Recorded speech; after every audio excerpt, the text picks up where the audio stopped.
Ooh. Oh my god, we're back after, I don't know, was it 3 months, right? Long 4. time, yeah. Give Yeah. or take a day. Yeah. Well, it's only because, everyone, I had the portable AC units that were very loud. And then I also maybe burned myself out. It's fine.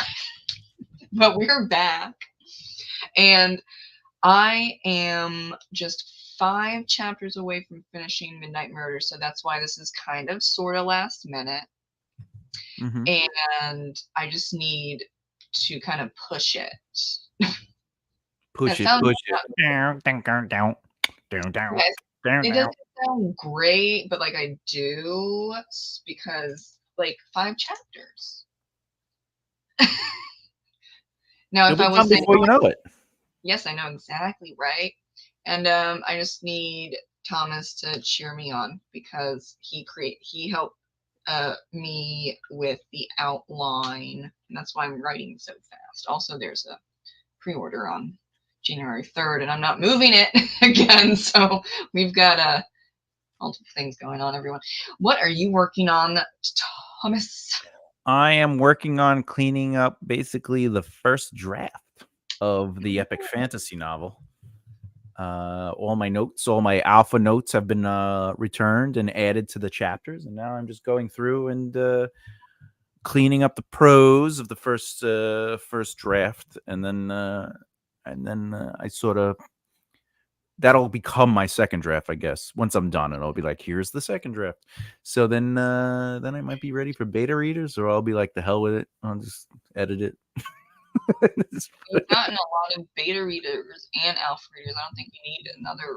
Well, I've only done alpha readers. I haven't done beta. The alpha readers were like my writer friends and like people in the industry, and they just were worried about. I was like, please do not tell me about your experience. I don't care. I was like, just do things make sense? Are characters consistent? You know, what are the plot holes? What seems too, even though it's fantasy, I'm like, what seems like outrageous? You know, and one really great note that actually added a scene was somebody was, because I have berserkers, and my berserkers can basically, they get super strong. So they're like, just one of the berserkers is just thrashing through like these soldiers, but they're the soldiers in story. The reason is they're not really trained soldiers. They're just a part of the city, and to be a part of the city, you have to, you know, like some countries where like you have to be a part of the army for 2 years, you know, like that kind of thing.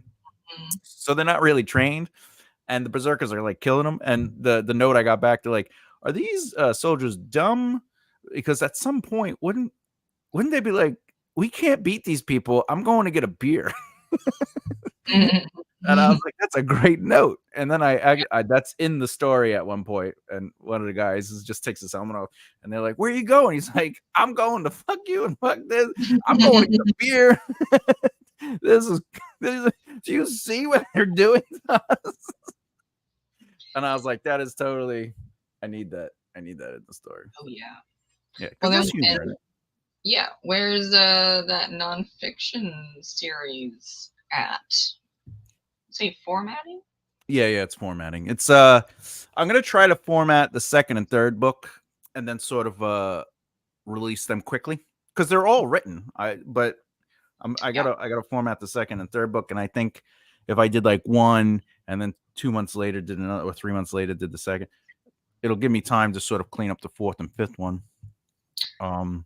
The fourth one I might want to write a little bit more in, because there's this system I created called TAC, the Art of Conversation, and not tact with a T, but just TAC. Oh. And it's a process of psychology that I designed and broke down, like communication and stuff like that. And a lot of people, especially in my circles back in the day, they were like, you know, I would do it. I'd be like, here's TAC in action. I'd be like, how the hell? So I want to make sure that book sort of like encapsulates the system itself, and teaches people how to communicate with one another, and in a way where it's very effective. Like, you know. You can make that its own book. It's the fourth book in the series. Okay. There's 5 books in the series, and 3 of them are the sides of the triangle, and then one of them is Tack, and then the last book is basically about treating your life like a business. So it's about taking everything from the other 4 books and then utilizing it to turn your career in entertainment. That includes like writing and comedy, acting, anything that has to do with the media formats, and basically how to have a career and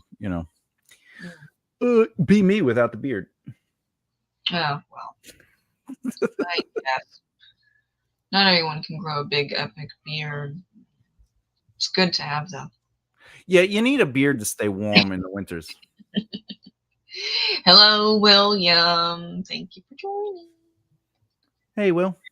Oh, yeah. Yeah, I wish you could grow a beard. Yeah, this is actually just this is just my nose hair hanging down. This is Oh, yeah. Yeah, the sideburns have grown a little bit too much. This is ear hair. Yeah. Oh, ear hair. Yeah. I look like I have Wolverine hair. Like it comes out like a fan. Right? You could have been his stunt double, but you missed that opportunity. Yeah. I don't know what you're talking about there, but okay. The stunts I could do are sit down and stand up. I would have been terrible. I do have friends that are stunt doubles, and they say it's a thankless job. That's they're actually trying to make stunts an Oscar category. So that'd be good. Yeah. Books. Hello, happy Wednesday. Hello. Is it me you're looking for? I can see it in your eyes. I can feel it in your eyes. Don't be weird. 3 viewers, you're gonna drop some off, and then we're gonna have 0. Well, I forgot the lyrics again.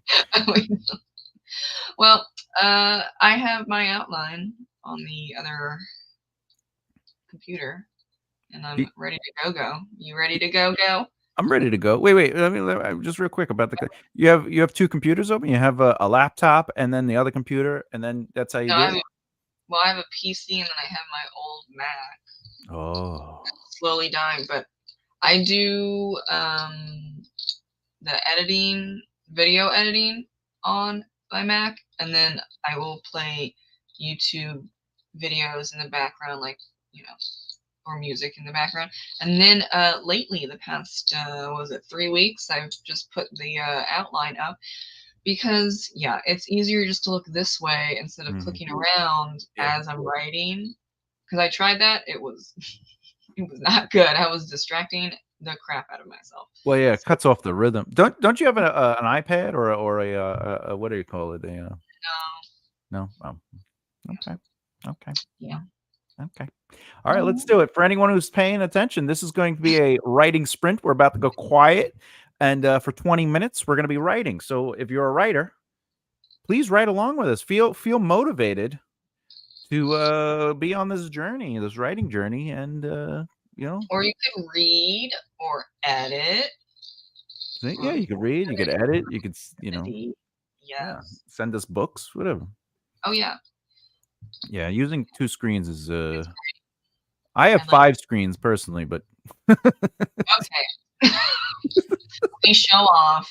Well, I don't look at any of them. I see you looking all which way all the time. So yes. I know. I'm always like.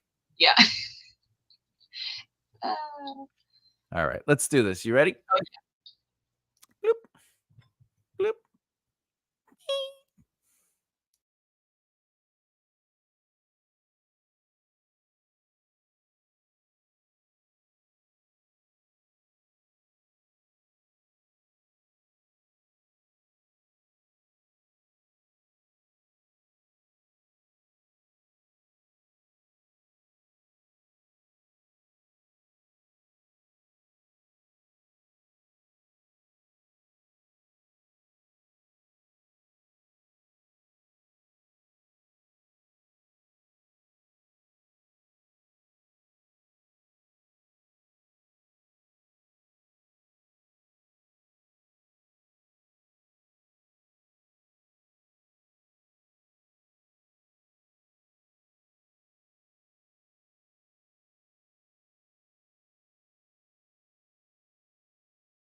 Tinkle, tinkle. Yeah, yeah, yeah. You scared me. Scared. Well, didn't mean to. I was in the moment. You were getting through it. You were like, "Oh, I got to get these words out." Oh yeah, we're at 7:52. 7:52. All right. Well, there you go. There you go. Very, very excited for you. Thank you. Oh, where were we? Oh, there's Nim. Sing that. Sing that. Yeah. I can't stay, but I wanted to pop in and say hi. I'm supporting you in my heart. That was good. Thanks. Hello.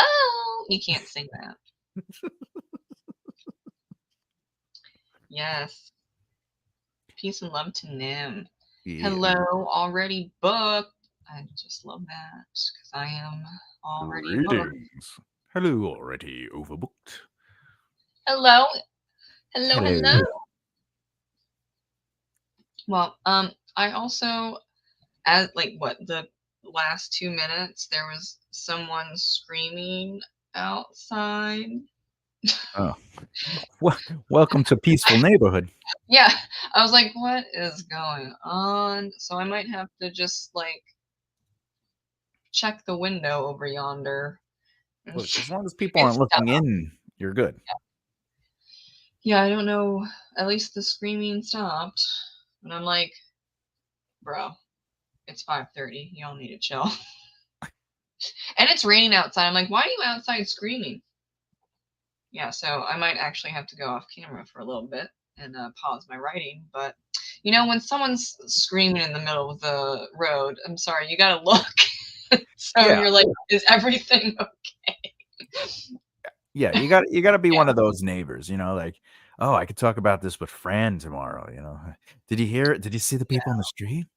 Yes, yeah. No, that's more like, uh, are you screaming at yourself, which is, another thing? Are you screaming at someone else? And if are we gonna get into a fight in the middle of the street? Let's not do that on a Wednesday. Yeah, everyone knows Thursdays only. That's the only I know time. it's Friday and Saturday. Oh yeah. The drunk nights. That's Yeah, it. that's it. Oh, it's Friday and all right. Yep, that's what happens. Yeah. I get it. Look at all the Yeah. people, all the comments. It's very nice. Yes, hello. They just what's up, people? Is anyone writing? Let us know. Let us know if you're writing along with us, or if you have questions about writing, or you want to share your accomplishments. How many words did you write this week? Did you write it all this week? Did you finish a book? Did you finish a chapter? Did you write one word? Because that is acceptable. Yes, it is. That's really. Do you have a nice beard like me? I'm talking to the lady. Yes. Yeah, you can share whatever. That's why I don't put writing sprints and chill, because I know I am a booktuber 90% of the time. Oh yeah. So we are open to everything that is productive, not just writing. We just happen to be writing because we're writers, but no, but in the past I have done my nails. That is true. That's true. And that is productive. You've done dinners. You've Yes, done I have. nails. You've Yeah. done. Let me drink this. Yes. There's some books, and I think I forget what I was reading, but I said I have finished a chapter. Yeah. So even I'm eclectic.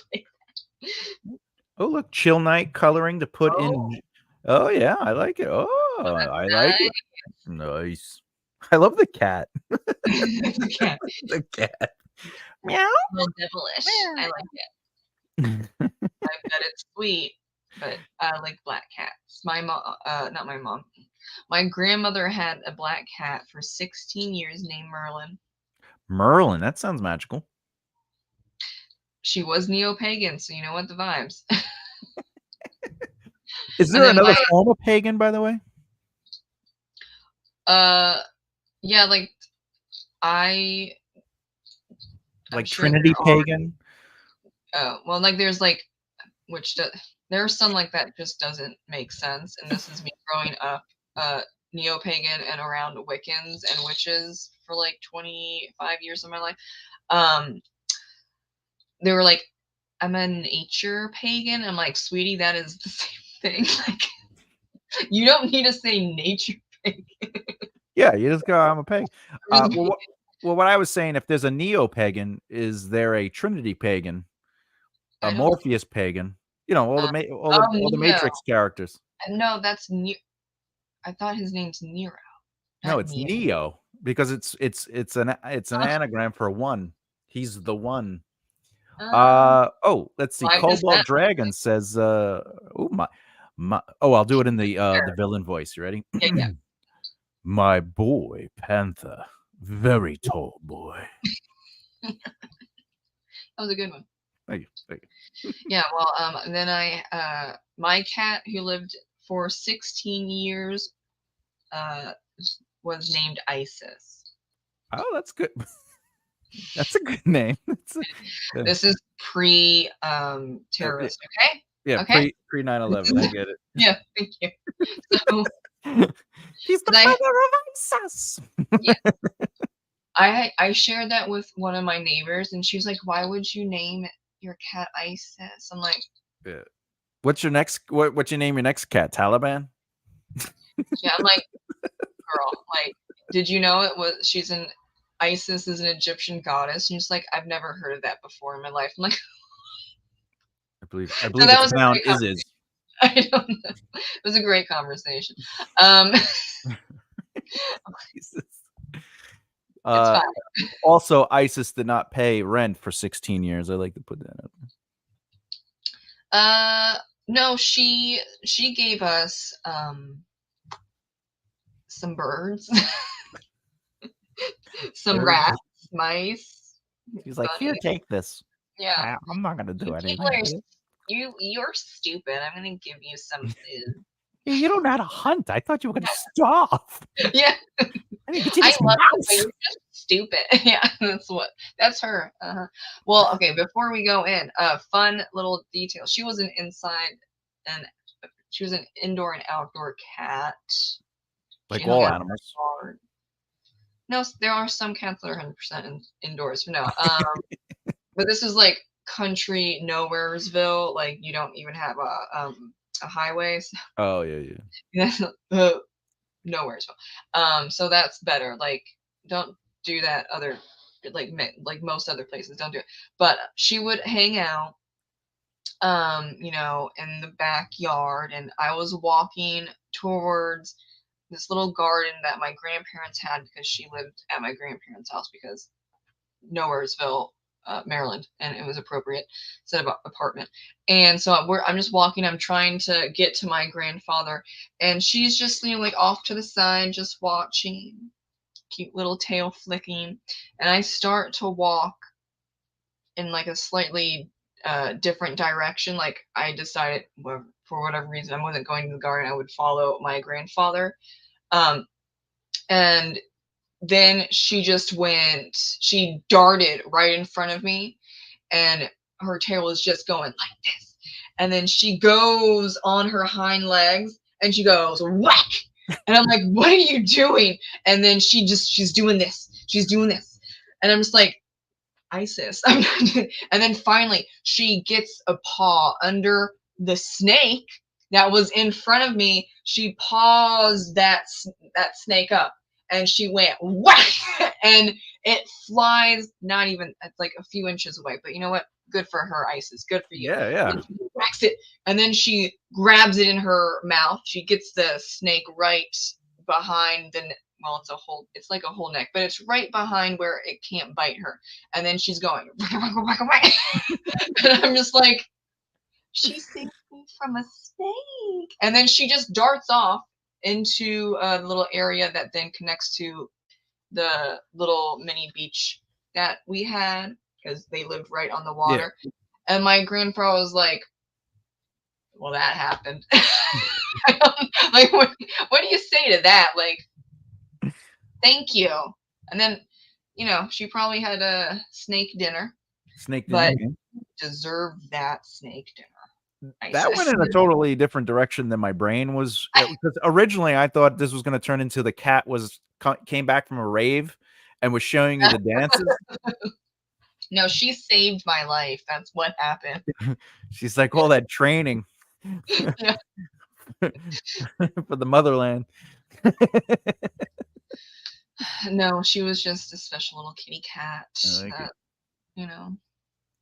Kids are all indoors, only so I guess. Oh, the children are the cats, I'm assuming. Yes. I live in the city. All my kids. Oh, nice. I like it. I like it. I like it. I have recently finished writing and editing my own book. I need to work on things around the book, the cover, about the author, acknowledge it. Those are called matter. That's called the matter. When you work on that kind of stuff, it's called the matter. Front matter and back matter. Oh, yeah. Front, back matter. Well, do you actually count the book cover as, I guess it's the main matter? The cover itself isn't, but the verbiage or copy on it is. Yeah. Matter is the copy or the words that anything to inform is matter. Got it.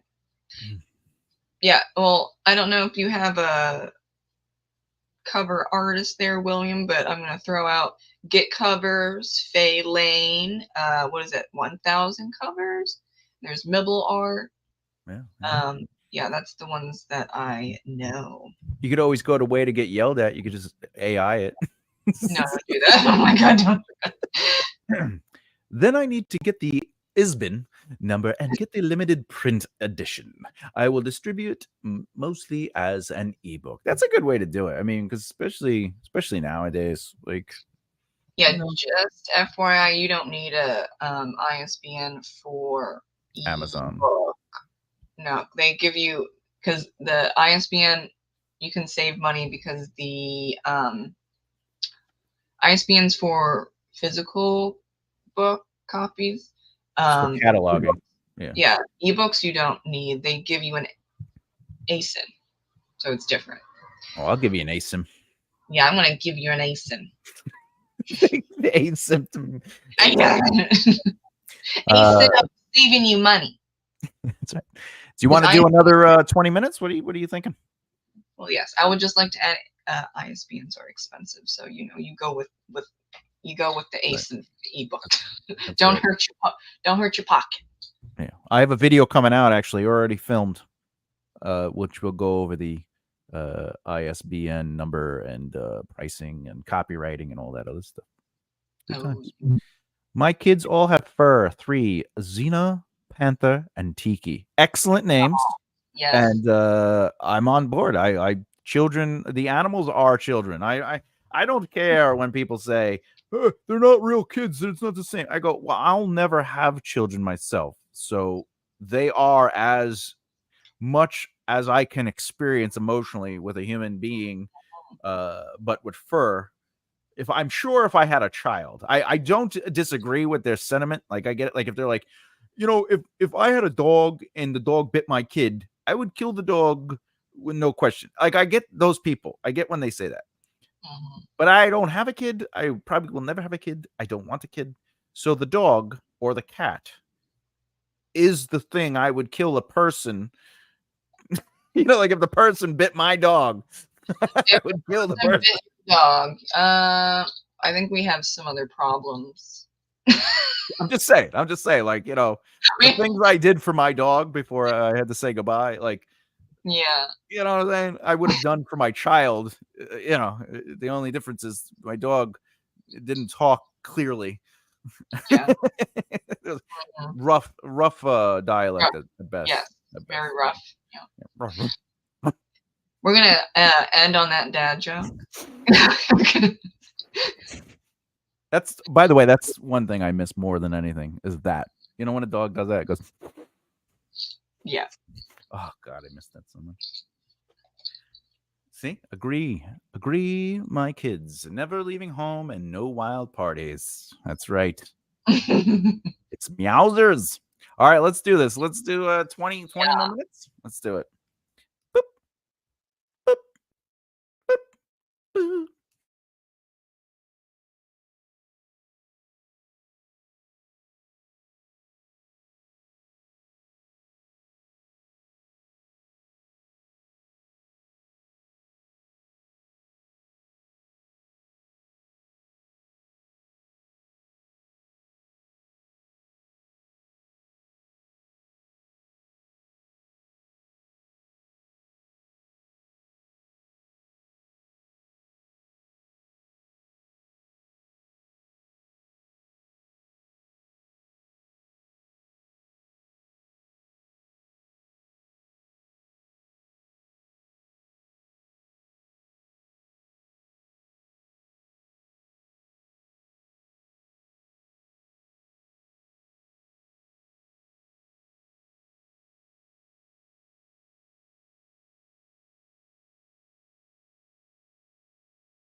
That was really quick. Jeez. Scared me, man. Holy hell. Oh my gosh. Oh my gosh. Oh hell yeah. Honey, put on that party dress. Which song is that? Oh hell yeah. That sounds kind of like David Bowie, but that doesn't mean put on the party dress is yeah. Tom Petty and the Heartbreakers. Mary's Land. So oh my, oh hell yeah, honey, put on that party dress, buy me a drink, sing me a song, take me as I come, cause I can't stay long. I hope I don't get copyrighted. You will not. That's they'll know that Tom sang it, but not the Petty. Unless they are petty, then they will absolutely. Well, like Rick Beato gets so much copyright infringement stuff, and I'm just like, it's free advertisement. Like, I don't know some of these artists and whatever. Why would you do that to Rick Beato? I don't know, but all I can say is Southern accents is where I come from. Do you know that's a very rare Tom Petty song? Oh. It's one of my favorite Tom Petty songs. I woke up one time, I was sleeping in the middle, right? Well, I was sleeping, and I woke up in the middle of the night, and I used to just have music stay on all night, CD players, and I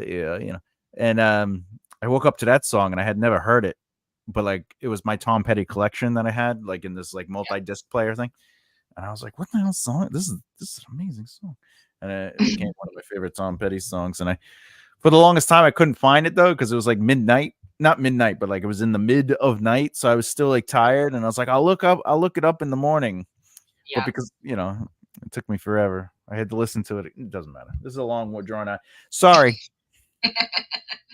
Well, just to start from where we left off, we've got I do like lovely print editions for my bookshop. I own all books in paperback of mine. And they're on my shelves. Oh, yeah. Well, I'm sorry. You don't have... Oh, no. You have one poetry book out. But I'm pretty sure... Yeah. So then you would own it and you put it on your bookshelf. Yeah. I have one poetry book. But soon I will have many books in one... Because I've been taking this time. I took, when I moved back to New York a long time ago, when my dad was sick, I just started writing, and I just wrote a ton of stuff. And I'm almost curious. Let me ask you your thoughts, because I appreciate your thoughts. Just so you know, I appreciate them, and not because you wear turtleneck shirts and cover everything. Like a hipster. Hipster. No, that's reference to our earlier conversation before we went live. I was making a... Doesn't matter. All right, so it does not matter.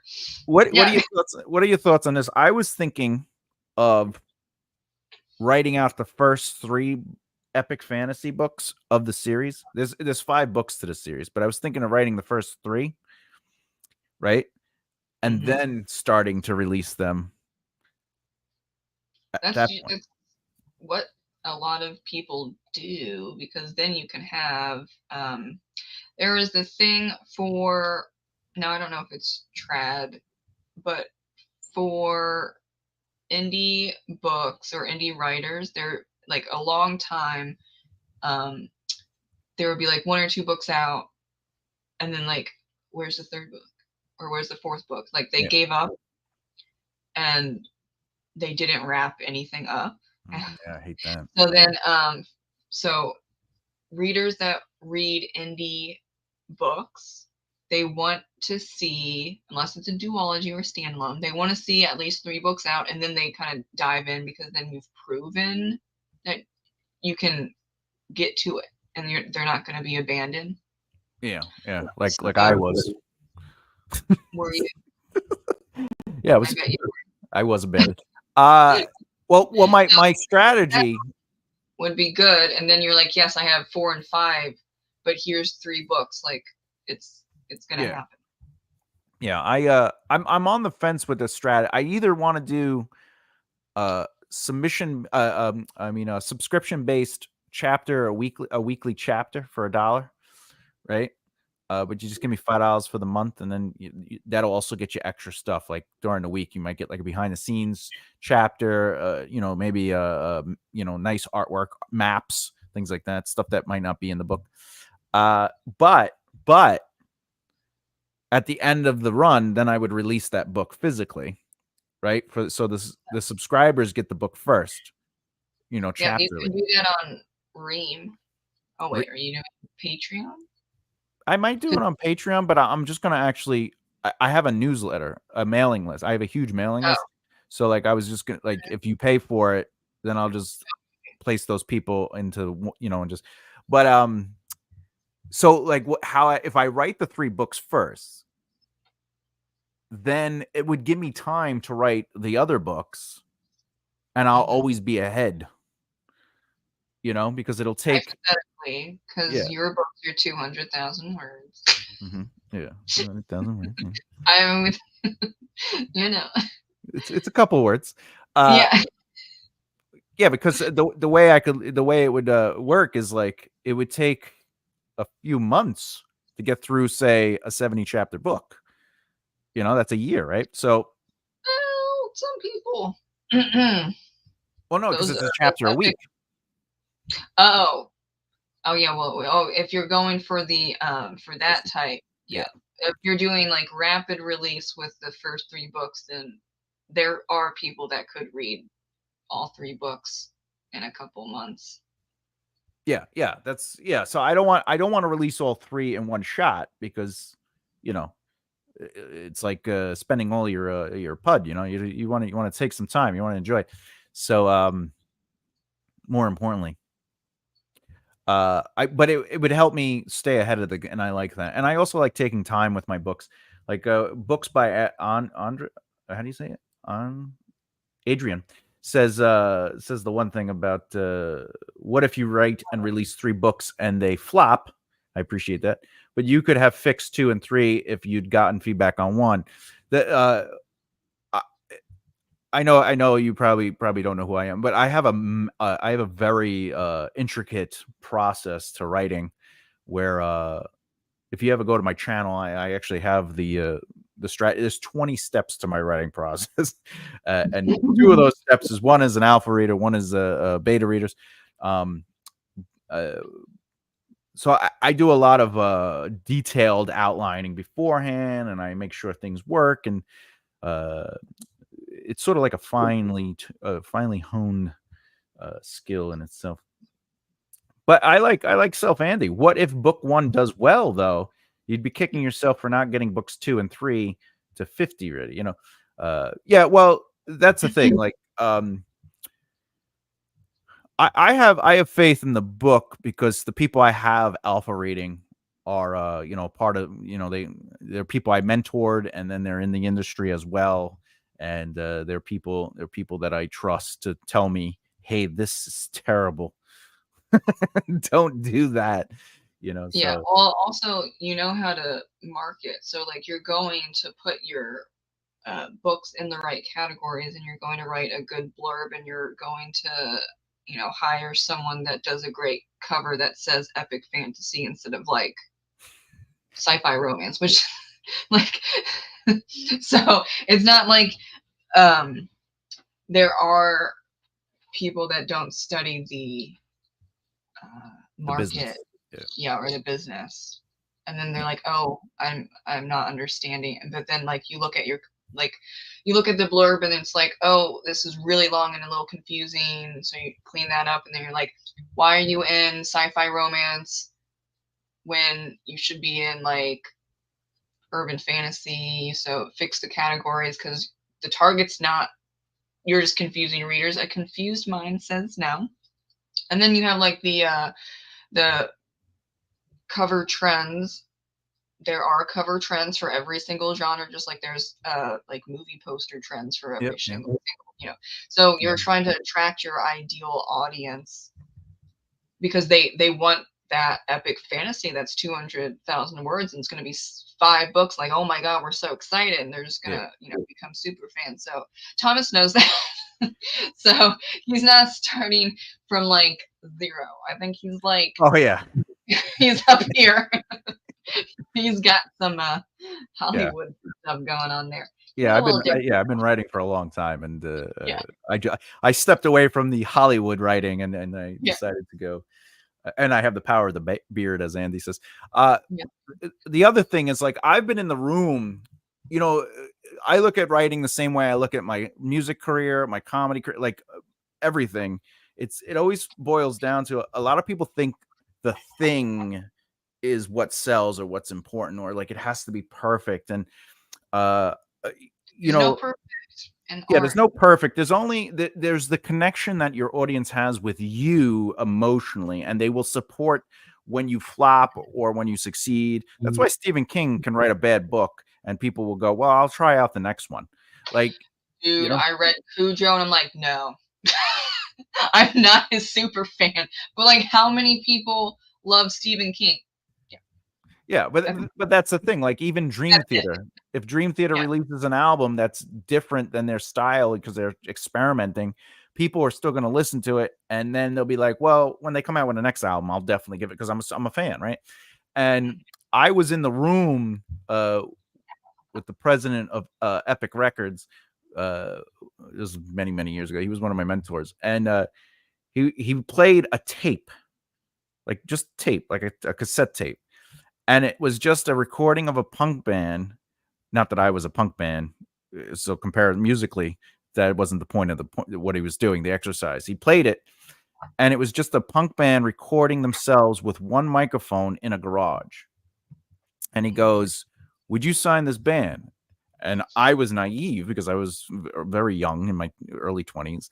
And I was like, no, it's terrible. It's terrible. How can you even? And he goes, I signed them. And I was like, and I wasn't like, well, that's stupid, because I'm like, this guy is who he is, right? So I'm a curious person. I'm inquisitive. So I was ultimately like, well, why? What was it about that? He goes, it had nothing to do with this tape. It had to do with the letter they sent. There was personality to it. Made me want to talk to them. I talked to them, and I realized they have a business brain. They understand the industry. All these things, right? And he goes, anybody can write music, right?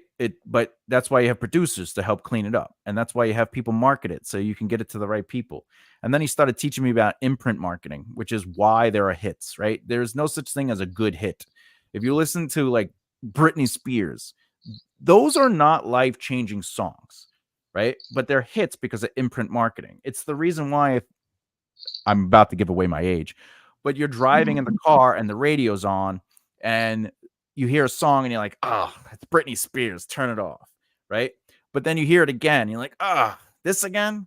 And then, by the 5th or 6th time, you're like, that's a catchy melody.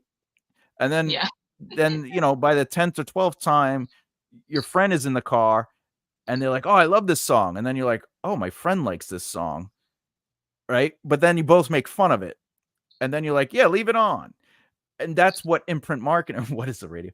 But that's what imprint marketing is, right? So you can do that with your books too, which is the same thing. Like if you advertise your book enough and the same people hear it enough, right? Because there's a rule of thumb: if 10% of your audience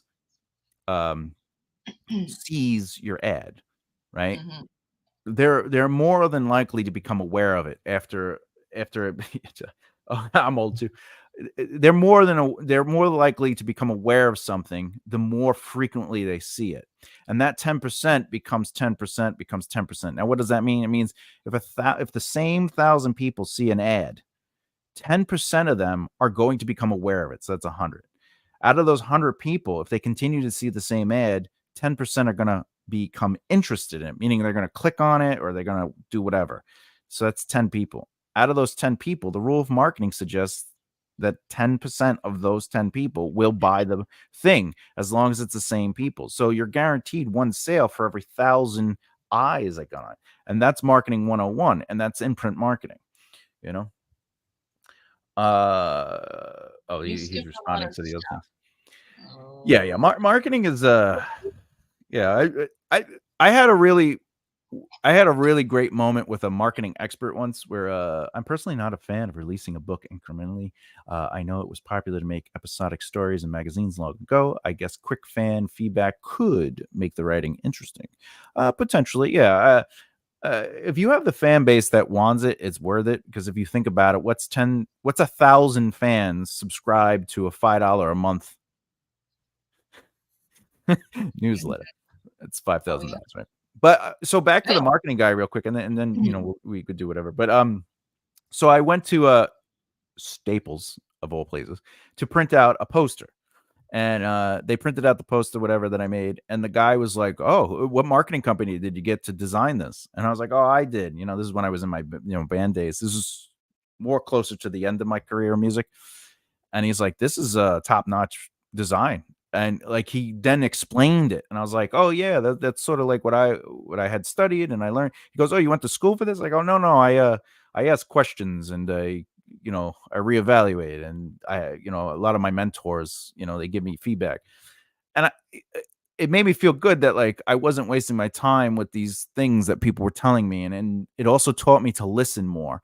Because back in the day when I first started out, it was my music is so great and awesome, amazing that all I got to do is play on stage, and we're gonna be, but then no one's showing up to your shows. So how can you build an audience if no one's there, right? But I'm like, my music's so good, people will just show up, which is the same mentality of some writers. They'll be like, I'll write the book and I'll put it on Amazon and it'll sell because but like no one knows it exists. So like, why are they haven't read it even. So not only do they not know it exists, but they haven't read it. And it just made me realize as I got older in that industry that it's like sometimes having a mentor is only as useful as listening to them. Like, taking the advice is one thing, but then like actually implementing it and realizing that.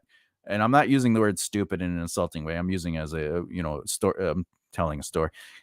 Like stop being stupid. Like when you hear advice and it just sounds different than what you're used to, we have to remember that we don't know better. We only know what we know. And like if we come up with an idea like I'll write the book and I'll put it on my website and I'll post it on Facebook, that'll work because successful writers do that. And you're like, that's not necessarily what successful writers are doing. If you have 1 million fans, you can post it on Facebook, and they will see it. But if you're starting out, you have to, I have to build a fan base. How do I do that? Well, through branding. What is that? It's about representing your voice, the things you care about, talking about things that are important. If you go to my Facebook, it's me sharing other writers and friends and celebrating people's victories and like I believe in community. So what do you see on my social media? Community. You see me elevating others. You see me, but I also I deal with chronic depression and mental health. So I talk about that openly because I think it's important to be transparent with that so we could help others, and that maybe, just maybe, one other person dealing with what I deal with will feel inspired to talk to someone about it. So that's how you kind of build a relationship with your fan base as it slowly grows. All right, anyway. Sorry. Rob. Yeah, and you can see in little teeny writing under Thomas's name, The Right Mindset. That's his channel, his AuthorTube channel. Oh yeah, For more in-depth conversations. yeah. And we're going. I don't want to forget anyone. Oh, here we go. We're just gonna go really fast because it's mainly Andy. Oh, what? Chicken butt. Chicken butt. Oh my god. Oh my god! It's outrageous and it was incredibly rude. Right? Right. Andy, the beard. Yes. The beard always says hello.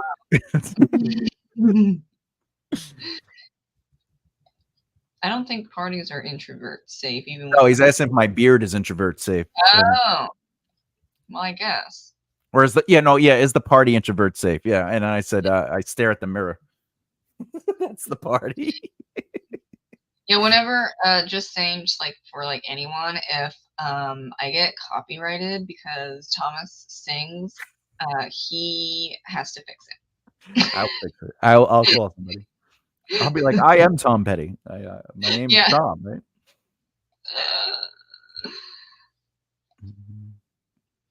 Writing series and then releasing it. I like releasing book by book because there is room for growth and course correction, reader feedback, fandom. Yeah, I again, I do extreme outlining over the books. Like all my books are interconnected in the outlining process. So, what have you written? Yeah, we talked about that. Fix 2 and 3. Yep. So naughty of me. I just booped the like button. Took me ages to do that.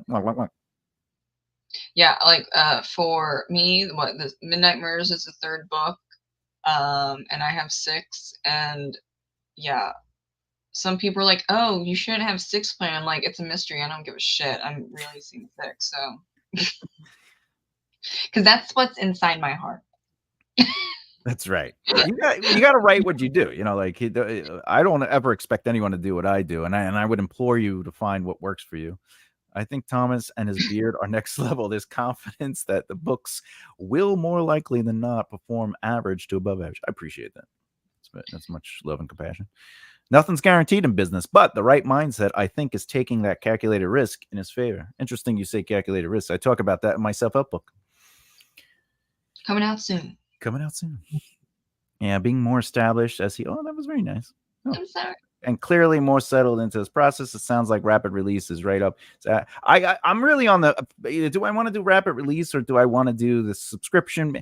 Maybe I'll write the 3 books, but release 1 a year or 1 every 6 months, just to sort of because they are big books. Well, I would say 1 every 6 months, because then also you don't want to train your readers into something you can't keep up with. Yeah, of which we've talked about. And so, like, see, indie writers, like, they're this is a whole other conversation. Or actually, we can have like 5 different conversations, but I'm just going to be brief here. We got to go into the next sprint. But for a long, long time, indie writers were pressured by other indie writers, but also by other readers that were like, okay, so you need to release 4 books a year. And so they were churning it out. And then just recently, like this year, indie writers are like, wait, I'm not doing that anymore because I'm burning out. Yeah. And how is it okay for indie writers to be expected to churn out 4 books a year or more just to keep up, right? Yep. Versus indie or trad can release a book a year or whatever, and it's like, yeah, and just connect with your fans. And look, do you really? I would say, do you really want fans? And that could be argued if they're not fans or not. But do you really want people that demand a book like every 3 months from you, and then like when they finish it, then they say, "Give me another book"? I don't. Yeah, exactly. That's not. But I've seen that a lot, and then now indies are like sick of it. I'm like, no, actually, we're going 2 a year. How about that? Which is, it is still above average, but yeah, I think it's good for everyone. So.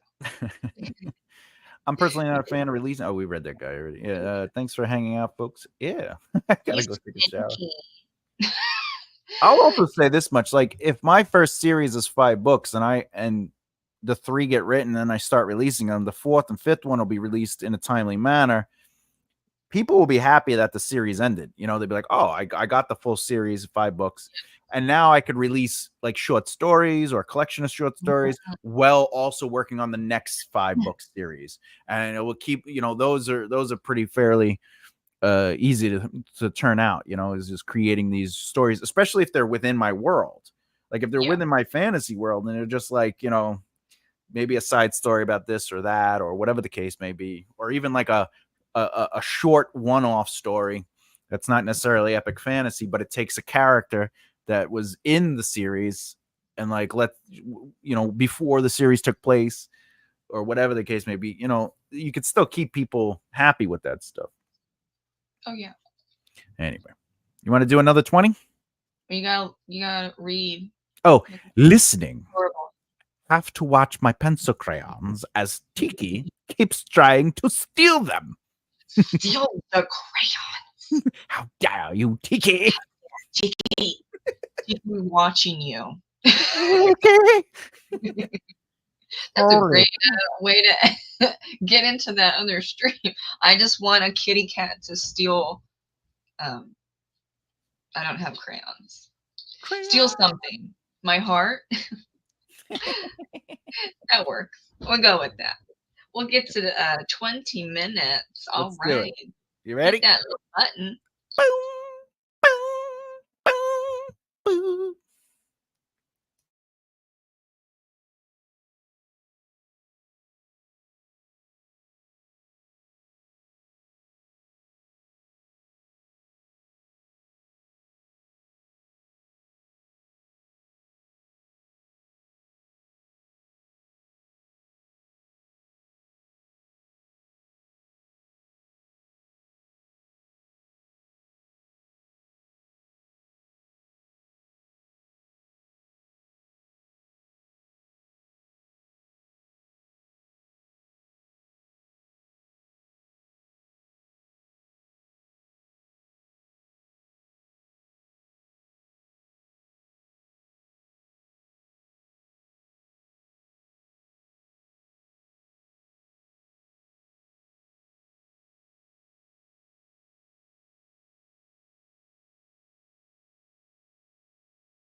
Welcome back to Hello. Hola, ¿cómo estás? Well, I have a 1100 words for chapter Nice. 5, but I don't know. Then I'm reading the outline for chapter 26. I'm like, could I just combine them? You mean chapter 25 and 26? Yeah, that's one where they get 25. Give me 1 second. They're at I have it right here. I have it right Oh yeah, here. you do. You do. Because that's like chapter 25 is 1100 words, and then like they're at the pub and they're talking. But I could do a soft scene break or scene break, whatever. You're on 'Cause then, like, 27, you said? I'm on 25 and that's 1100 words, and then when you get to 26, I'm just like, I mean that's still like it's not that much. Let's see. Tessa. They are separate. They have separate purposes. They're each their own. Like one is a specific plot point, and the other is another plot point. But the way it's supposed to be set up is it's creating a reading rhythm. So it's not so much that it's about the word count; it's about the rhythm. It's letting people take that moment in 25 and have it with them, and then it allows a new movement because it's a completely new movement. But again, it's your story. You could do whatever you want with it. I'm just explaining the reason I broke those up into different chapters is for movement. That's all. Yes, I don't know. Well, 1100 is a short chapter. Then again, I am tired, so I could probably add like 200 other words, and then it'll be fine tomorrow. Yeah. Also, just go into Tessa's mind. Like let Tessa have emotional opinions on things. Allow pull that's always that's never a bad thing to allow the emotional element of the the event, because that's really right. That's a good number booster. Is like I need more words. Let's How do they feel? Without saying she feels like this. She feels like a Quaker. Yeah, I think I'm like I basically finished the chapter. No, I just have to I think another 200 or 300 words will be fine. But 1100 words does not feel long enough. That might be a little short. I don't think so. I get it. I need a sleepy poo. You poo when you sleep? Is that good? Well, in my mind. In my dreams. That's right. In my dreams, I poop a lot. How many times do you feel you poop? Do you feel you poop too much or too little? That's the question of the day, Well, I take fiber pills, so I'm fine. Fiber pills. Yeah. I have a salad as well every day. Mm-hmm. Yeah, very healthy, everyone. It's okay to shapoopski, just not like that you're sick kind of thing. Which that was me for a long time, but I got a food sensitivity test and I found out why. So also a hot tip, Yeah, no, I get it. But yeah, we're just gonna stay on chapter 25, but just mull over that tomorrow, and then 200, 300 words at this point will be easy for me. So then I'm technically on chapter 26. Yeah. I think also if you look at that chapter, just make sure Jefferson is talking enough. Azrael is talking. Like make sure the characters are invested in what's being discussed, and that'll definitely bring up the word count. Yeah. Just saying. I've got all of them chit-chatting. See, this is where I am a little bit of an underwriter. This might be Murderous Fairies was like 44,000 words. And then, well, Obsidian Murders like 47, Murderous Fairies 44. This might be the longer one. But then, like, oh, okay, 50,000 words. Like, it's not that far off. It's just like you line them up, and that one's just a little thicker. It's totally fine. But this also, like, this has this is the mobster stuff. You like the mobster stuff, right? Yeah, there's a little thickness in there. We gotta have some mobster activity. Though, you enjoyed my first and second book, so it's not like it had problems. Yeah, no. Listen, I get it. Yeah, but you also have to remember if I'm being hired to developmental edit something, the way I look at story is going that's the other advantage of finding an editor that works with you is it's like for example, in the industry, I may be hired to write a screenplay or a script or whatever, and then the director comes on, and then so the two parts work well together because one has the vision and the other has the concept, right?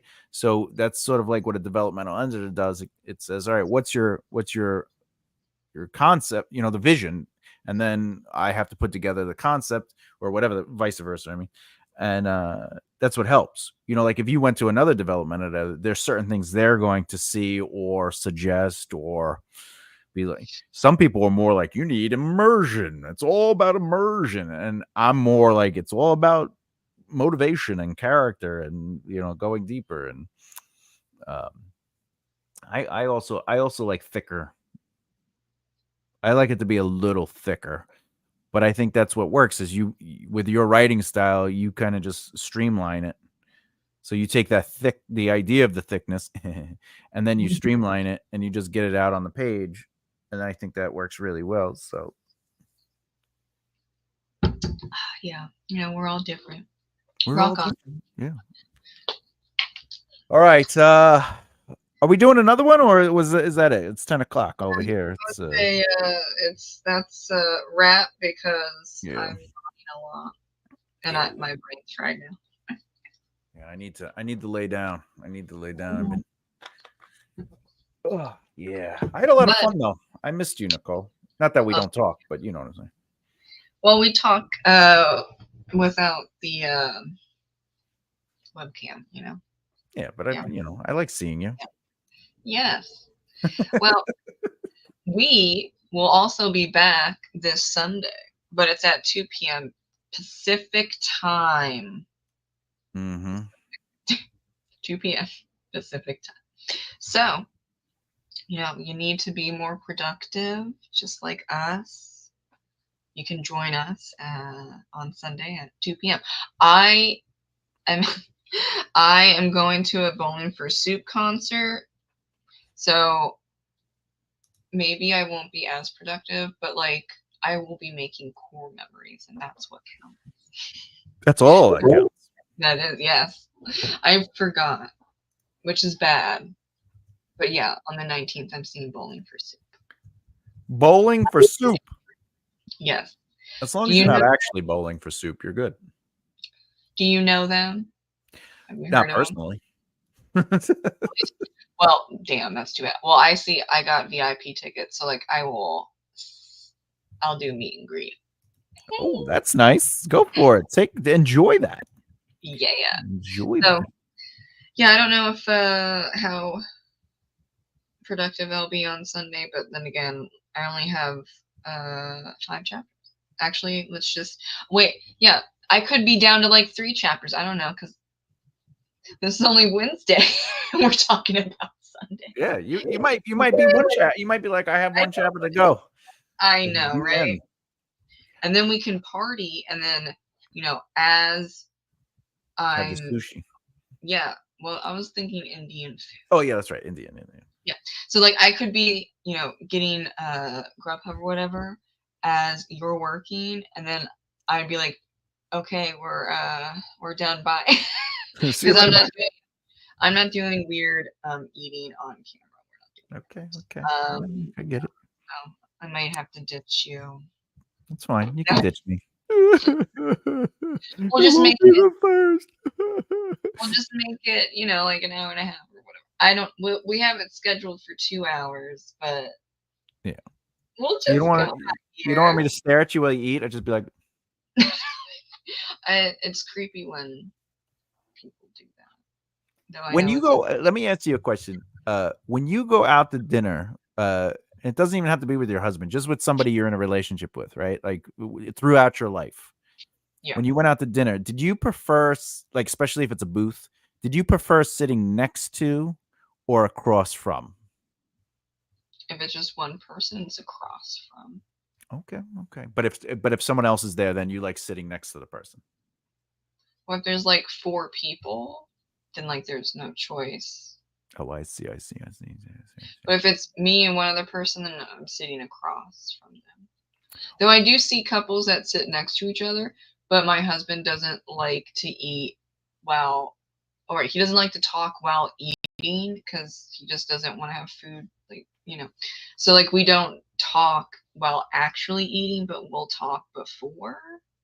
So Or an there's after. kind of like I think when people sit next to each other, there's a lot of talking. And touching, like the leaning on, holding. Yeah, I just kick him in the shin, when I want him to pay attention to me. It's fine. I only ask because you said you don't want people staring at you while you eat. So, like, if you're across from them, Strangers that straight are up. like have that like there's a weird kink about watching people eat. That's no. Look how she eats that broccoli. Yeah, it's the same thing for ASMR. I think a lot of people do it for calming, which it does not calm me, it creeps me out. But then there's also like a kink for it. And I'm like, get out of my face. I can't do it. It's just disgusting. I don't All right, get look it. at this. Okay, look at that. There you go. All right, what color is this? Okay, I'm What does that gonna say? take away the mojos. Okay, actually, Yeah. let's put on your makeup today. Let's see. We're gonna. Oh, that's another thing. That's weird. Look, I don't like watching those things unless it's on Pornhub. You know. Yeah, you just go over there. They have the ear. You ever see those? Like the people make fun of them where it's like they just have an ear and the ear is the microphone and you're like, I'm like, why are you sending me stuff like this, buddy? That's Because my disgusting. friends send me crazy things. Oh, probably to freak you out. Well, I try. I go. Look, the more crazy stuff you send me, the crazier my page looks. You know, like Oh, you know what I'm saying? Like, because I don't know it's crazy until I watch it. And I'm like, this is crazy. So whatever. yeah. But I have so many different friends with different humors. Like my page looks very weird. Like the stuff that's suggested to me, I'm just like, okay, they must think I'm schizophrenic or something. But anyway, all right, Nicole, I think that's it, right? Yeah, we can wrap that up on the creepy videos people send you. Creepy. That's all for now. We'll see you on Sunday.